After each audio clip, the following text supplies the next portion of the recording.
ഹരി ഓം, നമസ്കാരം.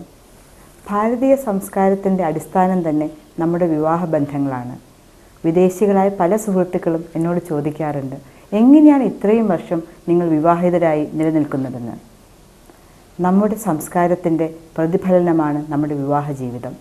എന്നാൽ ഇന്ന് യുവാക്കളുടെ ഇടയിൽ വിവാഹമോചന കേസുകൾ പെരുകി വരികയാണ്. അവർക്ക് പങ്കാളികളുമായിട്ട് ഒത്തുജീവിക്കുവാൻ കഴിയുന്നില്ല. ഇന്നത്തെ ഉത്തിഷ്ഠത ജാഗ്രതയുടെ എപ്പിസോഡിൽ നമ്മൾ കൈകാര്യം ചെയ്യുന്നത് യുവാക്കൾക്ക് എങ്ങനെ നല്ലൊരു വിവാഹ ജീവിതം നയിക്കാനാകുമെന്ന് സ്വാമിജി നമുക്ക് ഉപദേശം തരുന്നു. നമസ്കാരം. നമസ്കാരം. വിദേശികൾക്ക് പോലും അസൂയ ഉളവാക്കുന്ന നമ്മുടെ ഭാരതീയരുടെ വിവാഹ സംസ്കാരത്തെക്കുറിച്ച് നമ്മുടെ പുരാണങ്ങൾ എന്താണ് പറഞ്ഞിരിക്കുന്നത്? വിവാഹ ജീവിതം അത് വളരെയധികം ചിന്തനീയമായിട്ടുള്ളൊരു വിഷയമാണ്. അടുത്ത കാലത്ത് ഞാൻ വിദേശത്ത് പോയ സമയത്ത്, കുവൈറ്റിൽ പോയ സമയത്ത് ഒരു കുട്ടി എന്നോട് ഒരു തമാശ പറയുണ്ടായി. വിവാഹം ചൂയിങ്ങും കഴിക്കുന്ന പോലെയാണെന്ന്. എനിക്ക് വളരെ സർപ്രൈസായി. How come it is like that? അപ്പോൾ ഉടനെ അവൻ പറയുകയാണ്, ആദ്യം മധുരിക്കും പിന്നെ അത് കഴിക്കും. അതുപോലെയാണ് കുടുംബജീവിതം, വിവാഹ ജീവിതം. ഇതുപോലെ നമുക്ക് വളരെ രസകരമായിട്ടുള്ള ചില അനുഭവങ്ങൾ വിവാഹ ജീവിതത്തിൽ കാണാം. ഒന്ന്, നമ്മുടെ ഹിന്ദു സംസ്കാരത്തിൽ വിവാഹം കഴിഞ്ഞു കഴിഞ്ഞാൽ, താലിയും മാലയൊക്കെ ഇട്ട് കഴിഞ്ഞാൽ പിന്നെ രണ്ടുപേരും കൈകോർത്ത് ചുറ്റാൻ തുടങ്ങും. അപ്പം അന്ന് മുതൽ ചുറ്റൽ തുടങ്ങിയെന്നർത്ഥം. ജീവിതത്തിൽ ചുറ്റിത്തിരിയ. പിന്നെ ഒരിക്കൽ ഓരോ തമാശ പറയുണ്ടായി, മാല ഇട്ട് കഴിഞ്ഞാൽ പിന്നെ വധൂവരന്മാർക്ക് കൊടുക്കുന്ന ബൊക്കയാണ്. അപ്പം എന്താണത്ര ഈ ബൊക്കയുടെ പ്രതീകാത്മകത? ഗതയാണത്രേ അത്. ഇനി നമുക്ക് ഒഫീഷ്യലി യുദ്ധം തുടങ്ങാമെന്ന്. അങ്ങനെയൊക്കെ കുറേ തമാശകൾ നമ്മൾ കുടുംബജീവിതത്തെക്കുറിച്ച് കേൾക്കാറുണ്ട്. ഏതായാലും ഈ വിഷയത്തെക്കുറിച്ച് വളരെ ആധികാരികമായിട്ട് നമുക്ക് മനസ്സിലാക്കേണ്ടിയിരിക്കുന്നു. വിവാഹം എന്ന് പറയുന്നത് തന്നെ ശരീരവും തമ്മിലുള്ള ചേർച്ചയല്ല. അത് രണ്ട് മനസ്സുകൾ തമ്മിലുള്ള പൊരുത്തമാണ്, കൂട്ടായ്മയാണ്.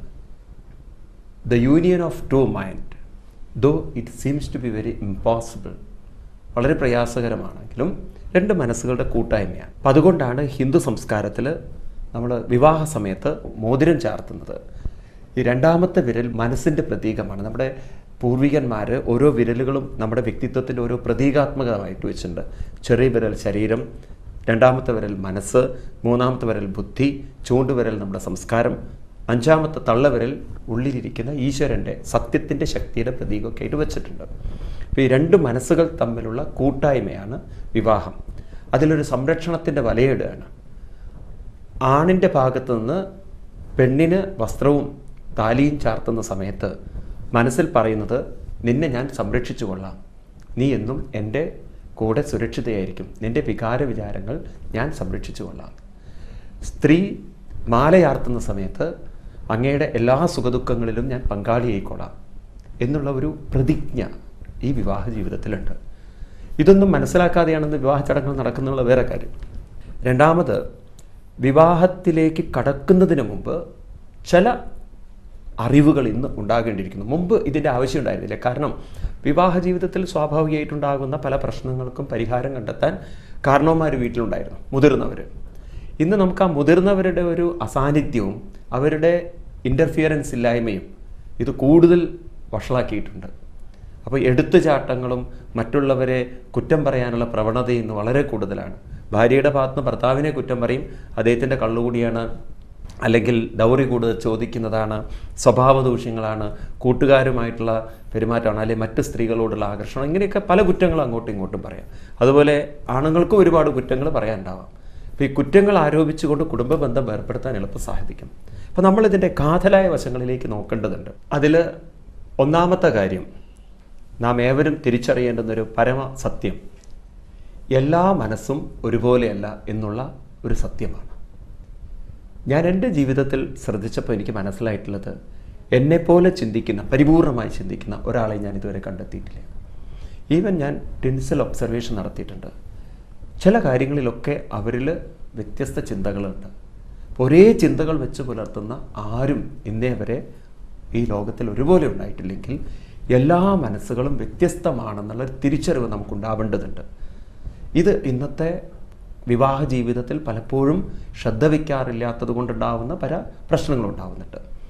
ഇത് എളുപ്പം മനസ്സിലാക്കാൻ ഉദാഹരണം പറയുകയാണെങ്കിൽ നമ്മുടെ തള്ളവിരൽ ഇതുകൊണ്ട് നമ്മൾ ഡോക്യുമെൻറ്റേഷൻ ചെയ്യാറുണ്ട്, ഒപ്പിടാറുണ്ട്. ഈ ഡോക്യുമെൻറ്റേഷനിൽ നമ്മൾ ഒപ്പിടുമ്പോൾ ഇതുപോലെ മറ്റുള്ളവരുടെ വിരലുകൾ ആ വര ആവാറില്ല. ഓരോ വ്യക്തിയുടെയും കയ്യിലെ വരകൾ വ്യത്യസ്തമാണെങ്കിൽ എല്ലാവരുടെ മനസ്സുകളും വ്യത്യസ്തമാവില്ലേ? അപ്പം എല്ലാവരുടെ മനസ്സും വ്യത്യസ്തമാണെങ്കിൽ ഞാൻ പ്രതീക്ഷിച്ച പോലെ എങ്ങനെ മറ്റൊരാൾ എന്നോട് പെരുമാറും? ഇവിടെ വിവാഹ ജീവിതത്തിൽ ആദ്യം പഠിക്കേണ്ടുന്ന ഒരു പാഠം, പ്രതീക്ഷിച്ചതല്ല എനിക്ക് കിട്ടുക. എനിക്ക് പ്രതീക്ഷിക്കാനല്ല സ്വാതന്ത്ര്യം. എനിക്ക് സ്വാതന്ത്ര്യം തന്നിരിക്കുന്നത് പ്രകടിപ്പിക്കുന്നതിലാണ്. ഞാൻ സ്നേഹം പ്രകടിപ്പിക്കുകയാണെങ്കിൽ, ഞാൻ മറ്റൊരാളോട് ആദരവ് പ്രകടിപ്പിക്കുകയാണെങ്കിൽ, മറ്റൊരാളുടെ വിഷമങ്ങൾ കേൾക്കാനുള്ളൊരു സഹനശക്തി എനിക്കുണ്ടെങ്കിൽ തീർച്ചയായിട്ടും ആ വ്യക്തിക്ക് എന്നോട് സ്നേഹവും എന്നോട് ആദരവും കൂടും. പിന്നെ പ്രകടിപ്പിക്കുന്നതിനേക്കാൾ കൂടുതൽ പ്രതീക്ഷിക്കുന്നതിലാണ് പല യുവാക്കളും മനസ്സ് വെച്ചിരിക്കുന്നത്. ആ കൂടുതൽ അമിതമായ പ്രതീക്ഷകൾ അവരെ വളരെയധികം മാനസികമായ വിഷമത്തിലേക്ക് വീഴ്ത്താറുണ്ട്. എൻ്റെ ഒരു ചെറിയൊരു അനുഭവം ഞാൻ പറയാം. ഞാനൊരു വീട്ടിൽ ഭക്ഷണം കഴിക്കുന്ന സമയത്ത് ഞാൻ ആ ഭക്ഷണം കഴിച്ചുകൊണ്ടിരിക്കുമ്പോൾ പറഞ്ഞു, വളരെ നന്നായിട്ടുണ്ട്, നല്ല ഭക്ഷണം, ഇത്ര നല്ല ഭക്ഷണം കഴിച്ചിട്ടില്ല എന്നൊക്കെ വെറുതെ പറഞ്ഞ് കേട്ടപ്പോൾ അവിടുത്തെ ഭാര്യ, ആ അമ്മ കരയാൻ തുടങ്ങി. അപ്പം എന്തിനാ അമ്മ കരയെന്ന് ചോദിച്ചപ്പോൾ അമ്മ പറയാണ്, 30 കൊല്ലമായിട്ട് കല്യാണം കഴിഞ്ഞിട്ട് ഈ മനുഷ്യൻ ഇങ്ങനെ ഒരു വാക്ക് പറഞ്ഞിട്ടില്ല എന്ന്. അപ്പോൾ 30 കൊല്ലമായിട്ട് അവർ പ്രതീക്ഷിച്ചു കൊണ്ടിരിക്കുകയാണ് ഇങ്ങനെ നല്ലൊരു വാക്ക് കേൾക്കാൻ വേണ്ടിയിട്ട്. ഇതുപോലെ എല്ലാവരും മറ്റുള്ളവരിൽ നിന്ന് പ്രതീക്ഷിക്കണം. ഭാര്യ പ്രതീക്ഷിക്കുന്നു, ഭർത്താവ് ഓഫീസിൽ നിന്ന് വരുമ്പോഴേക്കും എന്നെ ഹണി എന്നൊക്കെ വിളിക്കണം, എന്നെ പുകഴ്ത്തി പറയണം, എൻ്റെ വിഷമങ്ങൾ കേൾക്കണം, വീട്ടിൽ ഉണ്ടായ കാര്യങ്ങൾ കേൾക്കണം. ഇതൊന്നും കേൾക്കാനുള്ള മനസ്സ് അദ്ദേഹത്തിനില്ലെങ്കിൽ പറയും, പൊട്ടൻ ഭർത്താവ്, അപ്പുറത്തെ ശേഖരനെ നോക്കി പഠിക്കുമെന്ന്. ഉടനെ അടുത്ത വീട്ടിലെ ശേഖരനെയാണ് നോക്കുന്നത്. ഇപ്പോൾ എല്ലാ മനസ്സിനും ഉള്ളൊരു വലിയൊരു വിഷമം, പ്രതീക്ഷിക്കുന്നതിൽ മനസ്സ് വയ്ക്കുന്നു, പ്രകടിപ്പിക്കുന്നതിൽ മനസ്സ് വയ്ക്കുന്നില്ല. അപ്പോൾ അവർ കാണുന്നതൊക്കെ മറ്റുള്ളവരുടെ പ്രകടനങ്ങളാണ്. അതായത് മറ്റുള്ളവരുടെ പ്രകടനം കാണുമ്പോൾ തോന്നുന്നു തനിക്കതൊന്നും കിട്ടുന്നില്ല. അപ്പം തൻ്റെ ജീവിതത്തിൽ പലതും കിട്ടുന്നില്ല എന്ന ചിന്തയും, തരുന്നില്ല, ഭർത്താവിൻ്റെ അടുത്ത് കിട്ടുന്നില്ല, ഭാര്യയുടെ അടുത്ത് നിന്ന് കിട്ടുന്നില്ല ഒരു ചിന്തയും, അടുത്ത ചുറ്റുപാടുള്ളവരൊക്കെ ധാരാളം സ്നേഹം വിളമ്പുന്നുണ്ട്, വിതരണം ചെയ്യുന്നുണ്ട് എന്നുള്ള ഒരു ചിന്തയും കുടുംബജീവിതത്തെ വളരെ സ്വാധീനിക്കുന്നുണ്ട്. അപ്പം അത് മാറ്റിയെടുക്കേണ്ടതുണ്ട്. പിന്നീട് പല ഘടകങ്ങളും ഇതിലുണ്ട്. ഏതായാലും ഈ ഒരു വിഷയം വളരെയധികം ചിന്തനീയമാണ്. കൂടുതൽ ആഴത്തിലിറങ്ങി ചിന്തിക്കേണ്ടതുണ്ട്.